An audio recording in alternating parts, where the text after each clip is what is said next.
Friends, ఈ వీడియోలో NHRC national human rights commission అంటే ఏంటి? ఎలా పనిచేస్తుంది? ఏ కేసులను తీసుకుంటుంది? మరియు ఎన్‌హెచ్‌ఆర్‌సీ వర్సెస్ కోర్టు. కాన్స్టిట్యూషన్‌కి, ఎన్‌హెచ్‌ఆర్‌సీకి బేస్ ఏ విధంగా ఉంటుంది? ఏ చట్టం ద్వారా ఏర్పడి ఎన్‌హెచ్‌ఆర్‌సీలో కంప్లెయింట్ ఎప్పుడివ్వాలి? ఎలా అప్రోచ్ అవ్వాలి? శిక్షలు ఎలా ఉంటాయి? అనేటటువంటి విషయాలు ఈ వీడియోలో, ఈ క్లాస్‌లో చెప్పుకుందాం. పనిష్మెంట్ పవర్ ఉందా? కోర్టుకెలా ఉంటుంది? అన్ని వివరాలు, మీనింగ్సు మరియు ఒక చిన్న ఎగ్జాంపుల్ స్టోరీ తోటి ఎన్‌హెచ్‌ఆర్‌సీని కోర్టుతో కంపేర్ చేస్తూ ఈ క్లాస్ నేర్చుకుందాం. So, let's move into the topic. NHRC అనేది national human rights commission of India అనేటటువంటిది ఒక స్టాచ్యుటరీ బాడీ. దీనికి రాజ్యాంగం ఆధారం అయి ఉంది. అంటే ముఖ్యంగా భారత రాజ్యాంగంలో ఉన్న ఫండమెంటల్ రైట్స్ నుండి వస్తాయన్నమాట. అంటే article 14, 19, 21 right to equality, freedom of speech and expression, right to life and personal Liberty. ఇవి ఉల్లంఘించబడినప్పుడు ఎన్‌హెచ్‌ఆర్‌సీలో కంప్లెయింట్ ఇవ్వచ్చు.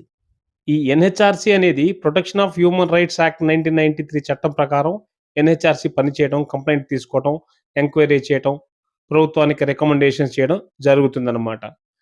ముఖ్యంగా ఇది ఎటువంటి కేసులు డీల్ చేస్తుంది? టైప్స్ ఆఫ్ కేసెస్ అన్నప్పుడు, ముఖ్యంగా స్టేట్ యాక్షన్, గవర్నమెంట్ అథారిటీస్ వలన జరిగేటటువంటి హ్యూమన్ రైట్స్ వయలేషన్ వలన కంప్లెయింట్ వచ్చినప్పుడు వాటి మీద కేసులు చూస్తుంది. ఉదాహరణకు పోలీస్ బ్రుటాలిటీ, కస్టోడియల్ వయలెన్స్. పోలీసులు అన్యాయంగా కొట్టడం, కస్టడీలో టార్చర్ చేయటం, ఫేక్ ఎన్‌కౌంటర్‌లు, ఇల్లీగల్‌గా అరెస్ట్ చేయటం. అంటే ఎలాంటి వారెంట్ లేకుండా అరెస్ట్ చేయటం, కోర్టుకు హాజరుపరచకుండా ఎక్కువ రోజులు డిటెన్షన్‌లో ఉంచటం, జైళ్ళలో ఆహారం ఇవ్వకపోవటం, వైద్యం అందించకపోవటం, మహిళా ఖైదీలపై దుర్వినియోగంగా ప్రవర్తించటం అనేటటువంటి విషయాలలో national human rights commission help అవుతుంది. ఇక ఎస్సీ, ఎస్టీ మైనారిటీస్ అంటే కుల వివక్షత పరంగా మతపరమైన దాడులు, మహిళలపై లైంగిక వేధింపులు, బాల కార్మికత్వం అంటే చిల్డ్రన్ లేబర్, ఇట్లాంటి వాటికి కూడా సపోర్ట్ చేస్తుంది. మరొక ముఖ్యమైన విషయం ఎన్‌కౌంటర్ కిల్లింగ్స్ అంటే ఫేక్ ఎన్‌కౌంటర్స్ జరుగుతుంటాయి. పోలీస్ ఎన్‌కౌంటర్ పేరుతో చట్టబద్ధం కాని హత్యలు చేసినప్పుడు. గవర్నమెంట్ నెగ్లిజెన్స్ అంటే ప్రభుత్వ నిర్లక్ష్యం వల్ల కస్టడీలో మరణం జరగటం, హాస్పిటల్‌లో వైద్యం లేక చనిపోవటం, ఇట్లాంటివన్నీ గూడా మనం కన్సిడర్ చేయాలి.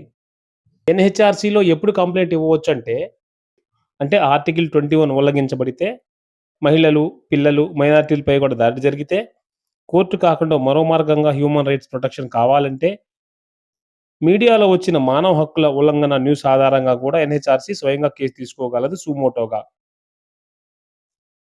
ఎన్‌హెచ్‌ఆర్‌సీ అనేటటువంటిది కోర్టు కాదు కాబట్టి జైలు శిక్ష విధించదు. డైరెక్ట్‌గా పనిష్మెంట్ ఇవ్వదు.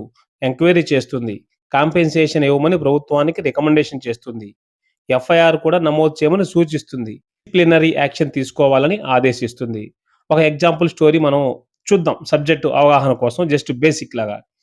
రమేష్ అనే యువకుడిని పోలీసులు అనుమానం పేరుతో రాత్రి అరెస్ట్ చేశారు. ఎలాంటి వారెంట్ లేకుండా అతనిని 2 రోజులు పోలీస్ స్టేషన్‌లో ఉంచారు. కుటుంబ సభ్యులకు కూడా సమాచారం ఇవ్వలేదు. కస్టడీలో ఉండగా అతన్ని కొట్టి భయపెట్టారు. మూడో రోజు రమేష్ తీవ్ర గాయాలతో హాస్పిటల్‌లో చేర్చబడ్డాడు అనుకుందాం. ఇది స్పష్టంగా right to life and personal Liberty article 21 ఉల్లంఘన. రమేష్ కుటుంబం సభ్యులు జిల్లా అధికారులను కలిసినా న్యాయం జరగలేదు.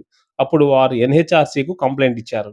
ఎన్‌హెచ్‌ఆర్‌సీ కేసు నమోదు చేసి పోలీస్ అధికారులపై ఎంక్వైరీ ఆదేశించింది. చివరకు ప్రభుత్వం రమేష్‌కు కాంపెన్సేషన్ ఇచ్చి బాధ్యులైన పోలీసులపై డిపార్ట్‌మెంటల్ చర్యలు తీసుకోమని చెప్పబడింది. ఎన్‌హెచ్‌ఆర్‌సీకి కోర్టుకు గల తేడా ఏంటంటే, ఎన్‌హెచ్‌ఆర్‌సీ జ్యుడిషియల్ అథారిటీ పనిష్మెంట్ లేదు. కాంపెన్సేషన్ రికమెండేషన్ చేస్తుంది. అంటే ఫండమెంటల్స్ రైట్స్, కాన్స్టిట్యూషన్‌లో ఉన్న fundamental rights especially article 14 NHRC ఏమి చేయగలదు అంటే, హ్యూమన్ రైట్స్ వయలేషన్‌పై ఎంక్వైరీ చేయటము, కోర్టు కేసుల్లో సపోర్ట్ చేయటము, అవేర్‌నెస్ ప్రమోట్ చేయటము.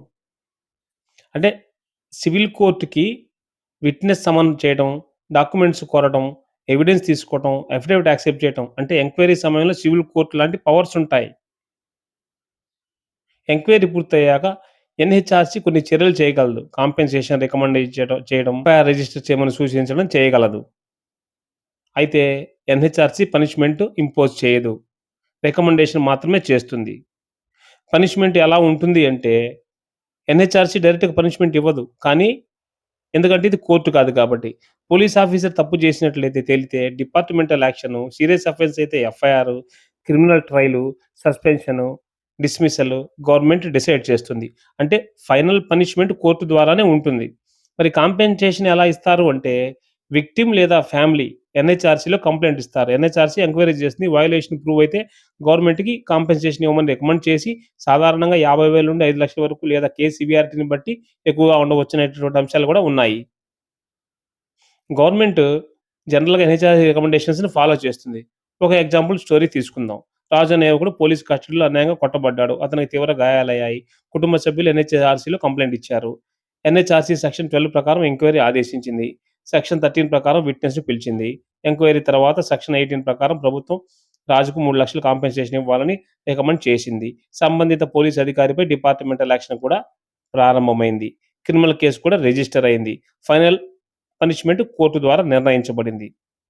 అంటే NHRC protection of human rights act 1993 ప్రకారం ఏర్పడి సెక్షన్ 12, 13, 18 ఫంక్షన్స్ గాని, సివిల్ కోర్ట్ పవర్స్ లాగా కాంపెన్సేషన్స్ అన్నీ చేసింది. డైరెక్ట్ పనిష్మెంట్ లేదు. కాంపెన్సేషన్ రికమెండేషన్ చేసి అతనికి న్యాయం జరిగేటట్టు ప్రయత్నించింది. నెక్స్ట్ వీడియోలో ఎన్‌హెచ్‌ఆర్‌సీ ఎక్కడ ఉంటుంది? ఎలా కంప్లెయింట్ ఇవ్వాలి? సామాన్యుల నుంచి బాధితుల వరకు ఎవరైనా సరే ఎలా ఇవ్వచ్చు అనేటటువంటి అంశాలు వీడియోలో తెలియజేస్తాను. ఈ వీడియోలో మనం ఏం నేర్చుకున్నామంటే ఎన్‌హెచ్‌ఆర్‌సీ అంటే ఏంటి? అది ఏ కేసులు తీసుకుంటుంది? కాంపెన్సేషన్ ఇస్తుందా? కోర్ట్‌కి దీనికి గల తేడా ఏంటి? కంప్లెయింట్ ఎప్పుడు ఇవ్వాలి? ఏ సందర్భంలో ఇవ్వాలి? ఎలాంటివి కన్సిడర్ చేస్తుందనే అంశాలు తెలుసుకుందాము. Thank you for watching. Next వీడియోలో మంచి టాపిక్‌తో ఇదే టాపిక్ కంటిన్యూగా సెకండ్ పార్ట్ చూద్దాం. Thank you.